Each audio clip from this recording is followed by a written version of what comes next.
What's up, everybody? Welcome back to another episode of the Arnies, and a special one at that, because it's our 100th main episode. Very exciting stuff. And today, we are three guys destined for anything but Valhalla, with nothing better to do.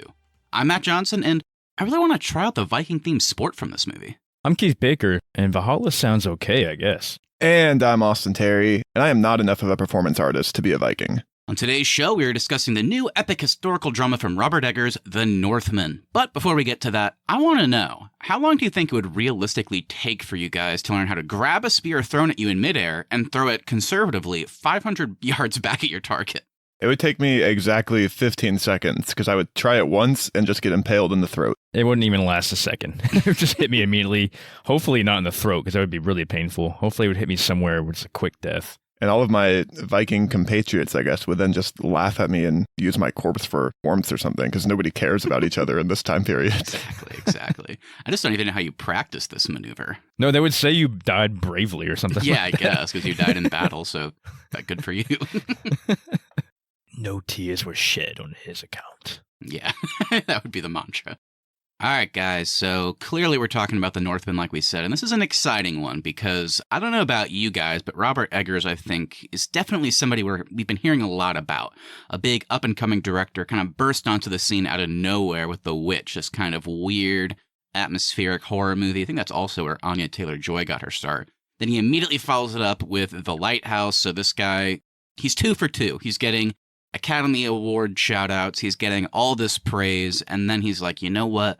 My next one, I've been working on this one for a while, been cooking on an idea with Alexander Skarsgård to do something Viking-themed. Sounds pretty cool. I know you guys, Austin and Keith, you guys are super into the Viking show, so I'm sure that kind of got you amped up. And the thing that was actually kind of interesting me about this is I didn't really know too much about it. I mean, I'm pretty familiar with Hamlet, but basically kind of the old folk tale, if you want to call it that, this legend of Amleth was kind of a story that was going around. It passed through generations. William Shakespeare heard it, and that became kind of the basis for Hamlet, one of his great and most well-known works. So it's one of those things where, like, this is a very familiar story. It's revenge, but it's kind of persisted through decades and centuries. So it's kind of cool in that sense. But yeah, it's a big release. This is another movie that we mentioned on our opening episode of the year where we talked about all the movies and TV shows that were announced that we were looking forward to. So I know we've been all highly anticipating this one, so I'm excited to get into it. Austin and Keith, how about you hit me with your non-spoiler thoughts on The Northman?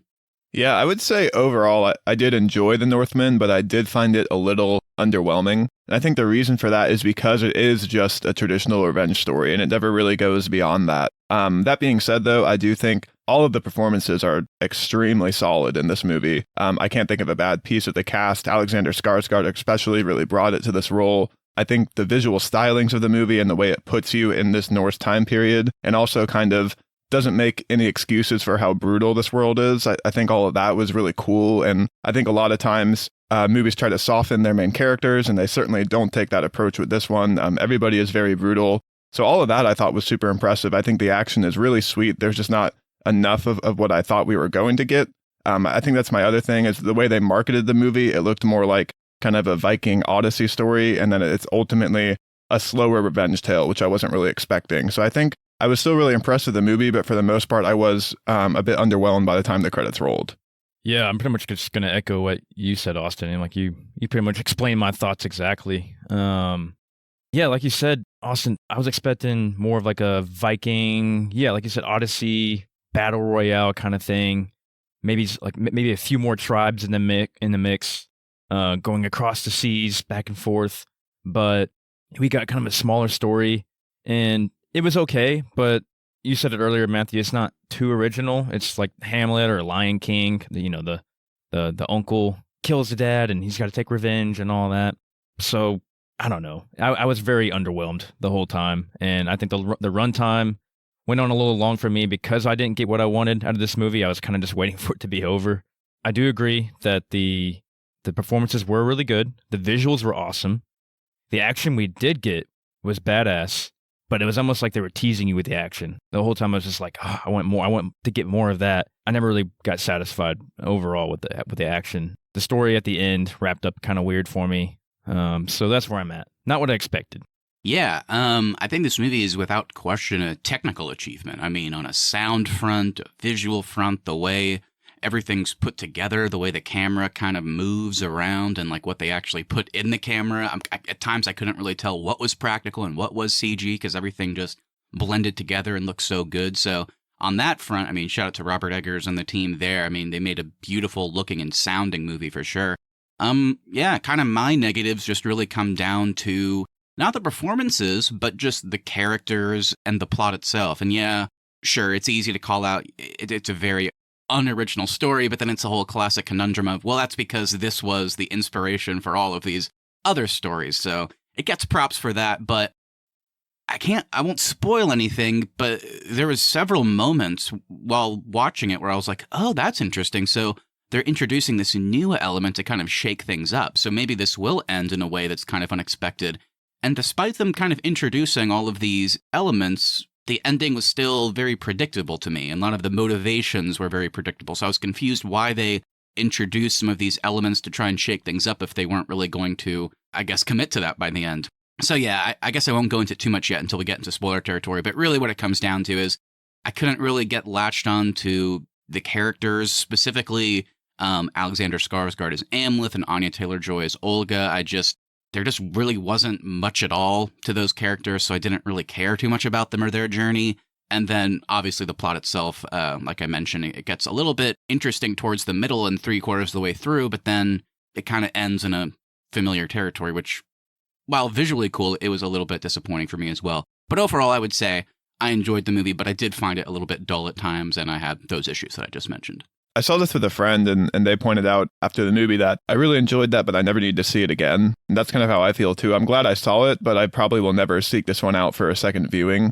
And to your point, too, Matt, about the characters, I also found them very hard to latch on to and root for. And originally, that was kind of a negative for me, but the more I've kind of sat with it and thought about it, I think it is kind of cool that they just take the audience and plop you in this time period, and that's just kind of how these people were, and they don't try to make anybody relatable or anything like that, which can be hard as an audience member to latch on to somebody, but I feel like it is also very reflective of the time period they're trying to tell a story in. Yeah, I think that's a valid point. Well, let's go ahead and drop a spoiler warning then. So if you are somebody that has not seen The Northman and you want to check it out before hearing all of our thoughts, now's your time to hop on out and come on back once you've seen it, because we're about to get into everything, everywhere, all at once. Oh my God. That was a good movie. We're about to get into everything spoiler territory, so stay tuned.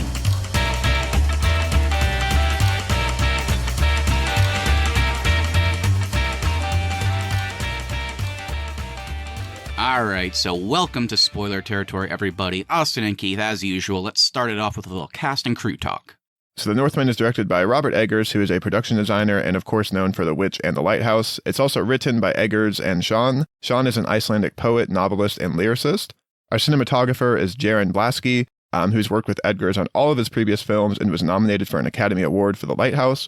And finally, our musical score is composed by Robin Carolyn and Sebastian Gainsborough. All right, and going into our cast, we got Alexander Skarsgård as Amleth, Anya Taylor-Joy as Olga, Claes Bang as Fjolnir, Nicole Kidman as Queen Gudrun, Gustav Lind as Thior the Proud, Bjork as Ceres, and we got Willem Dafoe as Hymir, and Ethan Hawke as King Arvindil. All right, guys, there's our cast and crew. Any positives, any negatives, what do you got? My highlight is to my buddy Keith for nailing all of those Viking names right there. I think my biggest highlight is probably Nicole Kidman. I thought her performance was fantastic in the movie, and she's not on screen a whole lot, but every time she was, I felt like she stole the show. I did, though, also kind of want more from her character, because she was really interesting in the fact that she's a slave who got forced into a marriage with the king and then still tried to take control of her own life in this time period. I thought was super cool. I thought her performance was great, but I did also want more from her character's story. I'm going to shout out Anya Taylor-Joy as Olga. I would just say she was a little bit more animated than the other characters, and I liked her character overall as the one kind of influencing Amleth. And I just appreciated her character, and I thought the performance was good. Yeah, this is an interesting one. I think all of the supporting performances are particularly good. Kind of like what Austin alluded to. The one shame is that some of them, like Willem Dafoe, for example, I think is only in 2 scenes very quickly, and then he has a voiceover thing later. I didn't even know it was him in those scenes. That's right. You get all these great actors and actresses, but yeah, a lot smaller or more supporting roles than I expected, which is good. I mean, they still really filled out the world well. The only one of the main performances that I really like I said, I liked Alexander Skarsgård, I liked Anya Taylor-Joy. It's just that I didn't really care about those characters, and I didn't care about the character that I'm about to mention. I just thought the performance was so good, it kind of propelled me through. And it's, of course, our main antagonist. I thought Claes Bang as Fjolnir was a really interesting character, and I was nervous at the beginning because I was like, oh, is this just going to be kind of, the typical revenge story that we're familiar with? But I thought we got enough screen time from him as the movie went on, where it's not like you go, oh, wow, he's completely justified, what a good guy, but you at least get some layers from him, and there's kind of some curtains pulled in terms of that character's motivation. So it makes him a bit more interesting, and I thought the performance was always good from him. Yeah, we'll have to talk about it more, but you kind of call him an antagonist there, and I agree that that's what the movie sets him up to be, but by the end of the story, when you find out more about his relationship with Queen Gudrun, he's not as bad of a guy as we're originally led to believe, and so I found that pretty interesting. Yeah, for sure. Alrighty, so you guys are kind of getting a taste of what our thoughts on the movie are, but let's take a quick pit stop to the critical reception. So, The Northman received critical acclaim and currently has an 89% on Rotten Tomatoes. The site's critical consensus is, a bloody revenge epic and breathtaking visual marvel, The Northman finds filmmaker Robert Eggers expanding his scope without sacrificing any of his signature style. Audiences, though, were a little bit more mixed. Those polled on CinemaScore gave it a B, and those at PostTrack gave it a 77% score, but only 58% said that they would definitely recommend this one.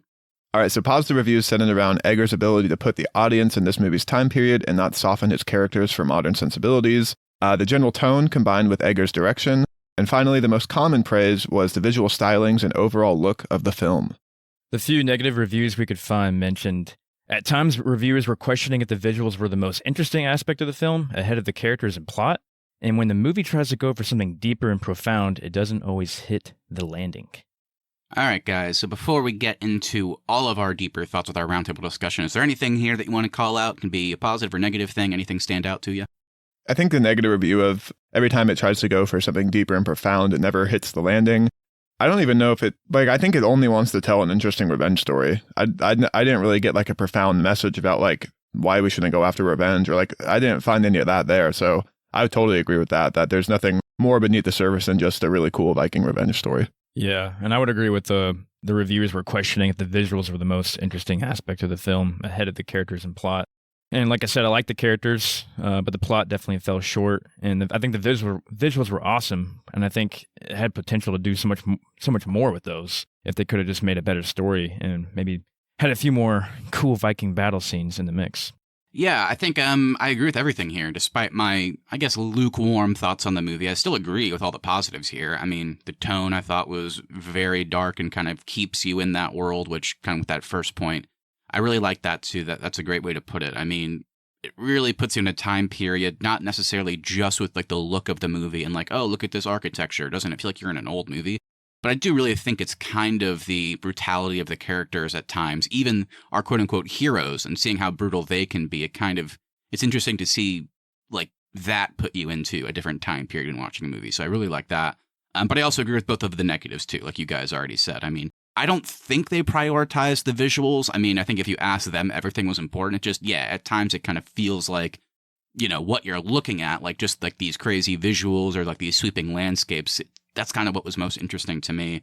And yeah, I'm kind of with you, Awesome. Maybe as more, the more we talk, we'll figure out if there's anything deeper here. But yeah, I mean, I guess once you get towards the end of the movie and maybe you find out about Gudrun and Fjolnir's motivation, why they killed the king, I guess it can kind of confront not just Amleth, but you, the audience, who is the good guy? Who is the bad guy? Are we rooting for Amleth at the end? Are we rooting for Fjolnir at the end? I don't know. So in that sense, I guess I got something a little bit deeper than I was expecting. But yeah, I mean, at other times through the narration or whatever, I wasn't getting wow, this is, something very deep or anything like that. So maybe it did stumble in a couple places. Just to add on to your point about how you totally agree with the movie's time period being a highlight of the film, I think they also did a really good job of showing you how harsh the world was at this time too. When they're on the boats and just this freezing seawater spilling over, it looks miserable. The farming the ground in Iceland looks like it'd be extremely difficult because it's all rock. So I thought the actual world kind of playing a character in this film was really interesting too, because I kind of got that is also influencing the harshness of these characters. It's just because of the environments they're trying to survive in. Yeah, definitely. God, it's so freaking cold. Oh, yeah. No, thank you. I was cold the whole time I was watching this movie. Yeah, that doesn't stop like most of the characters from like being naked most of the time, though. I never want to be in one of those boats, like, ever. No. But all right, with that, let's go ahead and get a little bit deeper. So let's go ahead and jump into our roundtable discussion and break this all down. I guess I'll start us off, and we've already talked about it a lot, but I wanted to see if there was any specific callouts from you guys. So the way the film looks, obviously it's very striking from a visual standpoint. We have kind of the real world elements that we talked about where you get all these beautiful vistas, and the way the camera moves, I think really adds to that as well. And then of course, we also have the more, I guess you could call it like the CGI focus moments where we get glimpses at Valhalla and the Tree of Life, for example. So, I mean, do you guys have any standout points? I mean, what really kind of, just from a visual, whether it be real world or CG, like any moments, like what really jumped out to you? One of the things that jumped out at me for this one is the way they do these really long sweeping takes. A good example of that is when they first assault this like village at the beginning when Amleth has kind of grown up. The way that camera just pans like from a side view of the village, and you see them climb the fence, hop over, jump down, start attacking all the guys, and it's just like a rolling side panel, and it's at least filmed to look like one take. There's a lot of shots like that in this movie, and those I thought were super impressive. Yeah, that was so cool. That was probably one of my top moments of the movie. And I think the just like them being on the boat, like you said earlier, Austin, even though there wasn't a lot going on, it still looked really cool. You could definitely like just feel like you said, the harshness. The ocean just looks so desolate and foggy and cold. They did a pretty good job of portraying that as well. I did really like too all like the fantastical elements that come into play, like when he's fighting that skeleton for his sword and seeing Olga as a Valkyrie, like stuff like that. I thought all looked really cool too. And I kind of wanted more of the North like mythology, because they kind of set it up that there is mystical elements in this world. I kind of wanted more of that to like play a factor in the story, because I thought it all looked so cool. Yeah, I mean, I think that was probably my favorite scene.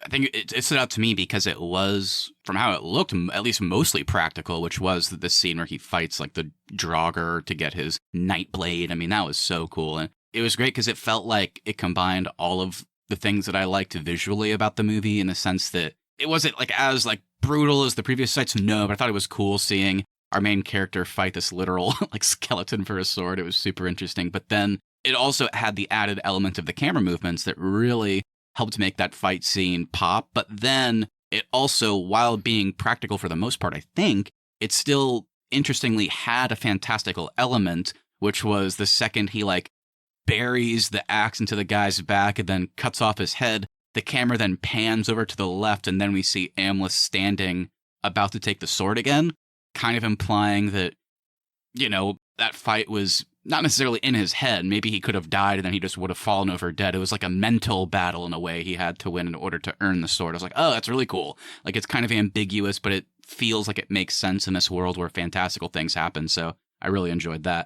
Another thing I really liked about that scene was just how it was all centered around that little beam of moonlight that was shining through the ship. The framing it that way I thought was super cool, and kind of added to the Nightblade can't be uncapped in light. It can only be used in the darkness. Yeah, for sure.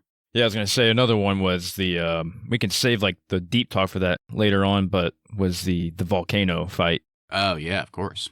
That was gorgeous. Yeah, I was surprised at that because I was like, is all the smoke going to make this look weird? And like, can we see what's going on? But they found a way to incorporate it. So it looked right and it looked visually striking, but it was still a really exciting fight to watch. You could see everything that was happening. I like that was like framed up as the gates to hell as well. That was cool. That was cool. I like that. Yeah.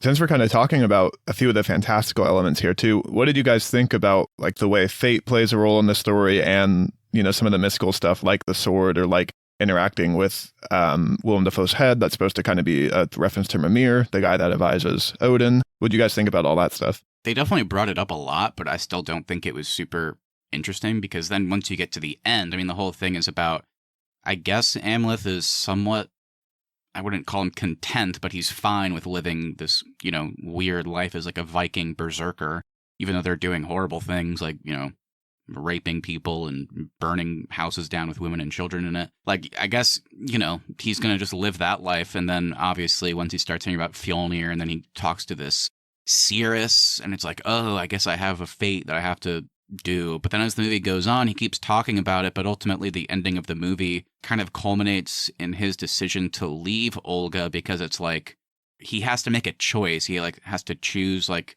what was it? Like the love of kindness from his kinship or revenge, basically. Right. And so he chooses revenge, and his logic is because I guess at this point he killed Gudrun and the children. At that point, he'd only killed the oldest son. So I think he was worried that that would then start another cycle of revenge where they'd now be coming after him, Olga, and now his 2 kids that were on the way. Yeah, so then he just leaves and goes to the fight and dies, and then in a very quick ending scene goes to Valhalla. So yeah, I mean, I guess they were consistent with how they set up fate, and then he just kind of follows it through. The one thing is, like, he could have chosen to be with his family, but he decides to do revenge. So yeah, I guess I just wasn't super, like, wowed by the climax in that sense of, like, the fate storyline.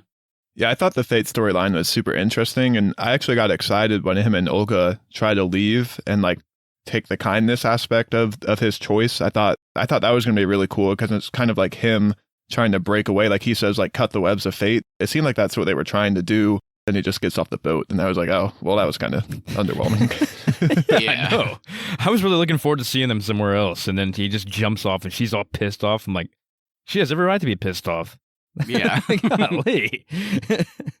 I mean, so speaking of like all that and the fate stuff, and like whether or not Fjolnir would actually hunt them down, so then he goes back to the farm. I just don't know how I felt about this, because then he's like trying to find Fjolnir, and somehow Fjolnir leaves the house, and then Amleth comes in. Fjolnir's just not there, and then he finds Gudrun and Gunnar's hiding place. She attacks him, and he basically kills her in self-defense. I mean, even though earlier in the film he's like, I would never kill a woman, I guess he didn't really have a choice here. And then Gunnar just jumps on his back and starts stabbing him. Like 45 times. Yeah, too. and then in kind of a weird scene, I'm not saying he wasn't justified, it was still self-defense, but like he turns around, grabs him, throws him off, and then like as he does it, he like, he goes for a killing blow, and then it's a dead kid. So I mean, did that stuff work for you? Were you bothered by that? Because in my head, I was like, oh, is this just like they're just really quickly trying to wrap up like the whole cycle of violence thing? Is like, if I kill Gunnar and Gudrun, I kind of lucked out, because now if I kill Fjolnir, there's nobody to come after me. But I don't think he would have killed them if he had the choice, if that makes sense. But it's just because it happened in self-defense, I guess. Yeah, I think he was only intending to kill Fjolnir, but then it's interesting too, because now that the whole family's dead, you're right, like he kind of guaranteed Olga's safety because there's no reason for anybody to come after her and their kids. I did like the scene when Fjolnir comes in and just sheaths his sword, picks up his family, and says, I'll meet you at hell. Like I thought that was, I kind of subverted my expectations. I thought they were going to start their fight there. And I just like the look on his face. Like he's not interested in this at all. He just wanted to live on this farm with his wife and kids. Yeah, I guess now that we're talking about the ending, this kind of, ties into what I mentioned earlier, where it's like about halfway through the movie, 3/4 of the way through, they do kind of break with expectation, like we said, because at first it's like, okay, yeah, I'm locked into this movie. I'm like halfway through it. It's clearly just a standard, which isn't a bad thing. It's just a standard revenge story. And I'm guessing by the end he kills Fjolnir, and then, I don't know, maybe he lives with Olga. I don't know. But then they have the elements where he finally gets alone with his mom. He's gonna save her, and then, of course, the reveal that she had a very big part in getting Fjolnir to kill Amleth's father. So it's like, oh shit, okay, what's going to happen with this? Because now he's in a position where I guess still wants to kill Fjolnir, but it's going to make it very hard when his mom is going to be like spilling all the information. So I was like, what's going to happen here? And then there's the other element of like, is he going to kill Fjolnir's other kids? So I was like, okay, about halfway through, like I'm saying, they introduce all these elements that kind of recontextualize the antagonist, and even adds an antagonist with Nicole Kidman's character. I was like, all right, so now I went from really just expecting a standard, like he kills Fjolnir and goes on his merry way, goes to make a new life for himself because he accomplished his mission. But then, like we said, now it feels weird almost if he kills Fjolnir, because it sounds like Amleth's dad was a really bad guy, a real piece of shit. So it's like, okay, what's he going to do now? And then that's kind of what I mentioned at the beginning. I was a little bit disappointed because then the movie really just ends, despite all that interesting stuff, it just ends with him killing Fjolnir, and then he just dies anyway. So it's weird because there's like a 20-ish minute block of time where it's like, oh wow, I have no idea what's going to happen now. But then it ends. You could have just removed all that stuff because it ends like the way everybody predicted anyway. So I was kind of weirded out by that. It didn't add any value to the story, finding out that information. And that's what I was getting at too with Nicole Kidman's character, is I loved her performance. And I found the idea of like a slave woman who was forced into a marriage and forced to bear the king a son. That idea of that story of her taking control of her life and trying to build a life with someone that she actually cares about and like loves, like all that. I was like, oh, this is really interesting. And then she dies the next time we see her on screen. So like every time the movie tried to get more interesting, they kind of backtracked and just went back to the typical revenge story.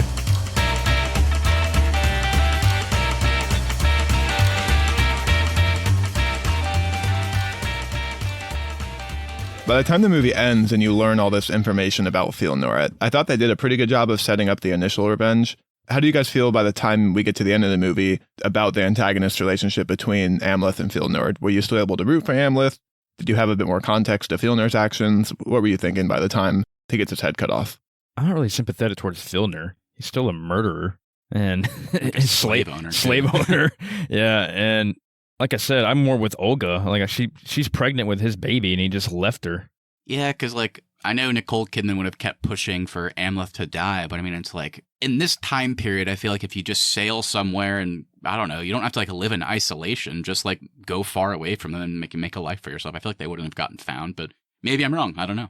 Yeah, I mean, I'm kind of with Keith. It's hard to feel sympathy for Fjolnir because he is a murderer and he like runs all these slaves and doesn't care about really anything outside of his immediate family. But at the same time, that's kind of what makes the movie interesting because you can still feel, I don't know if sorry is the right word, but you kind of like, you feel bad whenever he walks in and sees the last members of his family now completely slaughtered. So now there's nobody.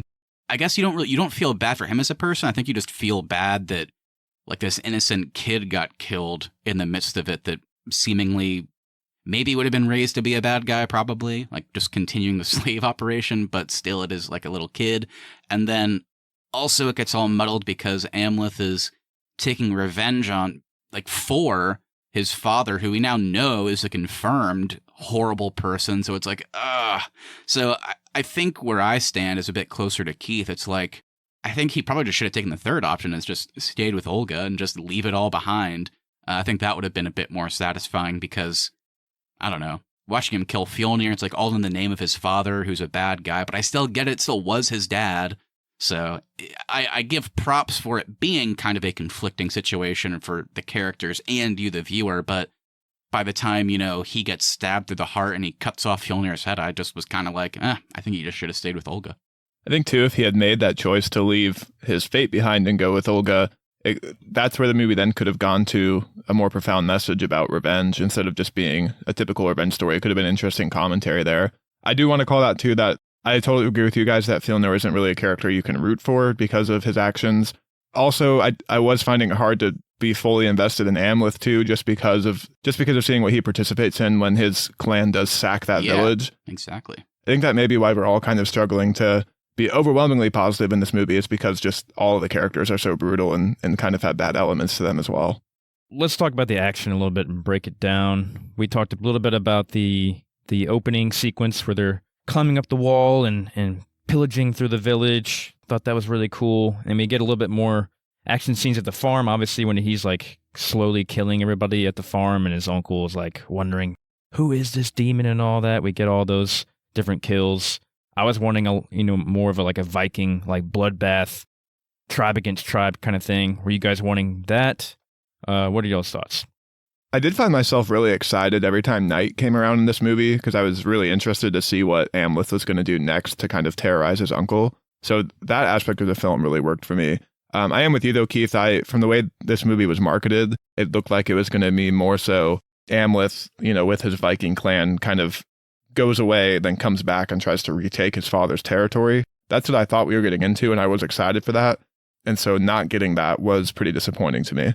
Yeah, I don't know. I guess maybe since I was a little bit underwhelmed by the movie overall, part of me wonders if they had added in, more action, would we now be sitting here reviewing it just saying, oh, it's just kind of a standard action movie? Like the action was really good, but would it have made the movie better? I don't know. So I'm okay with what we got, but I am with you in the sense that every time we did get like a really brutal, like well choreographed action scene, that was a highlight. So yeah, and I'm with you on the way they kind of fill you with both dread and excitement once night hits, because you know the night blade can come out and what's Hamlet going to do, like you said. So I did really enjoy the action overall. I guess the one dissenting opinion on my end is just that, I don't know, I'd just be concerned. Like, I feel like the only thing worse than what this movie could have been would just have been like a standard action movie. So, but I don't know. Who's to say? I will agree with you for sure, though, that based on the marketing alone, like the movie you're describing is also what I thought we were going to get. So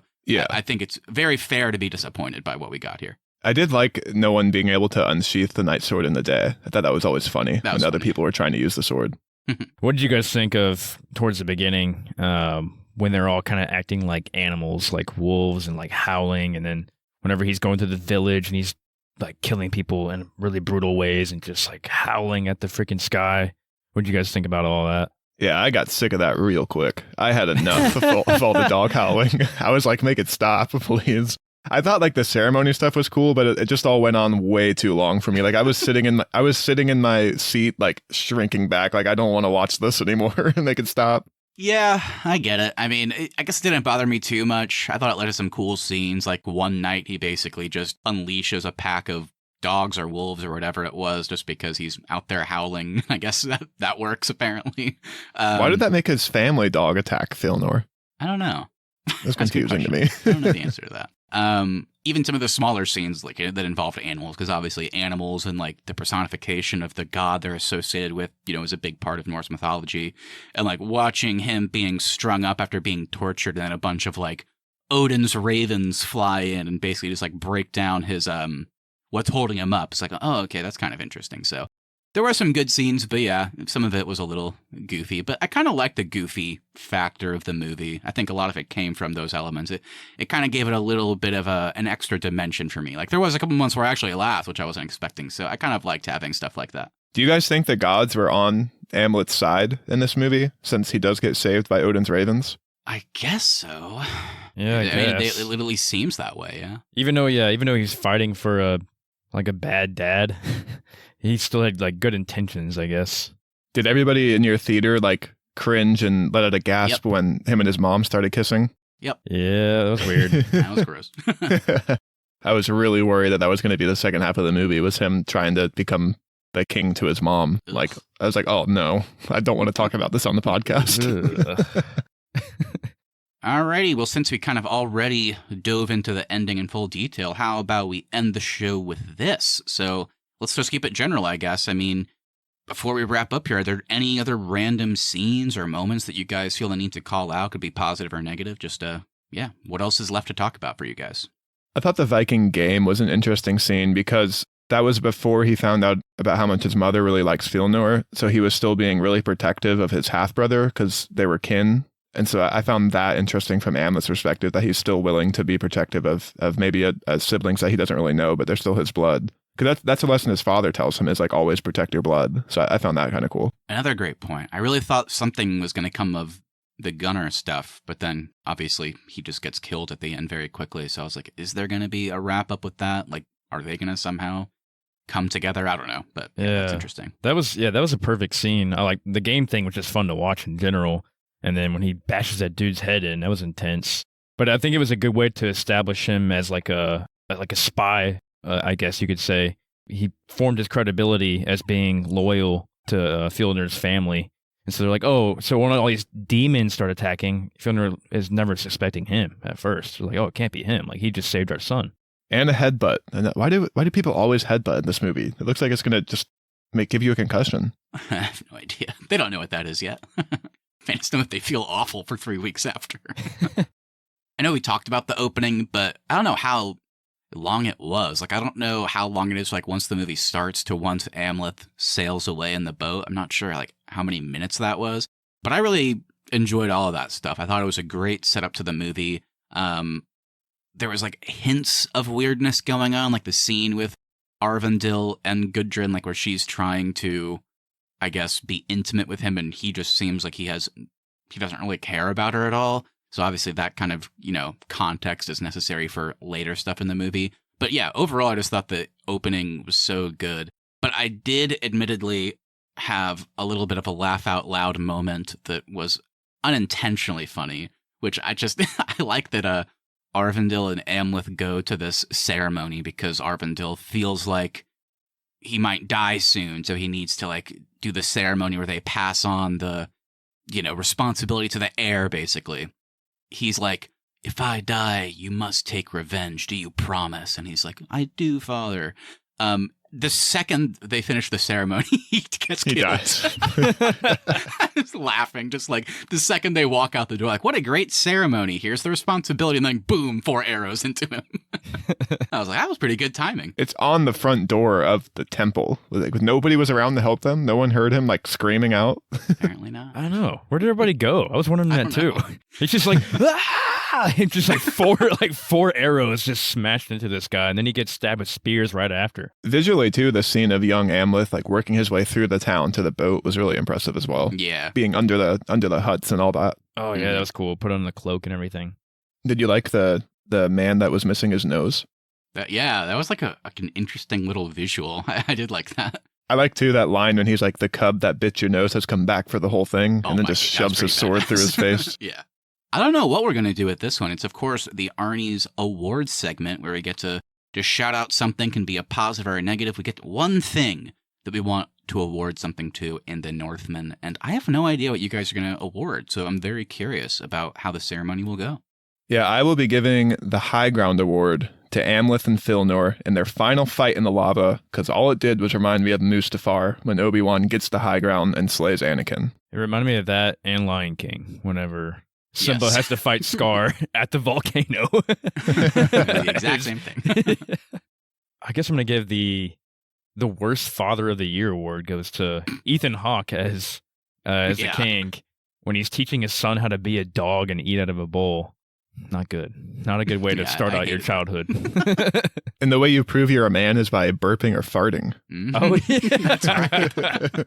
I did like that Amleth went for the joke in that scene, though. His father burped, and he just straight up farted. Yeah. All right, my award, of course, is one that many people are trying to get. And I respect that, but only one person will get it today. And it goes to Alexander Skarsgård as Amleth, and he's getting the What Was the Plan Here award.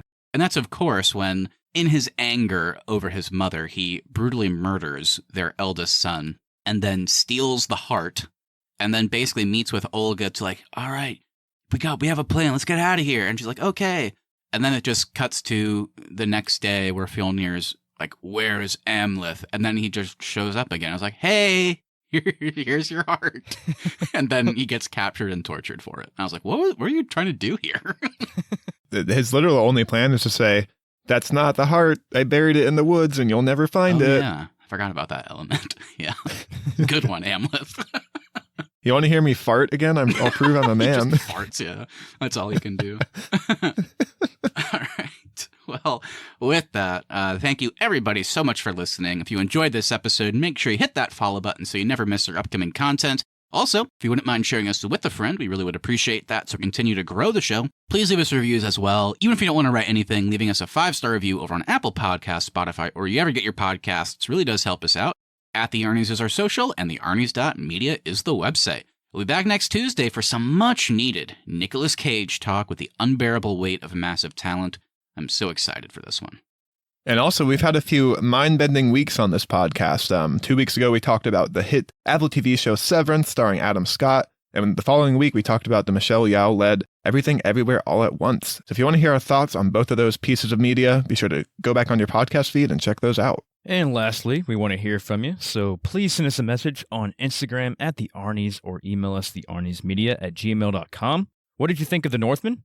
Are we crazy for our thoughts on this one? Anything you say we'll read on the show and react to it live on our latest episode. That's right, everybody. Have a great rest of your week. We'll be back next time. God, I'm ready for some Nick Cage talk. It's about time we did it on this podcast, so strap in, get ready for it. 100 years of the Arnies. 100 years? Oh. We made it to 100. See ya.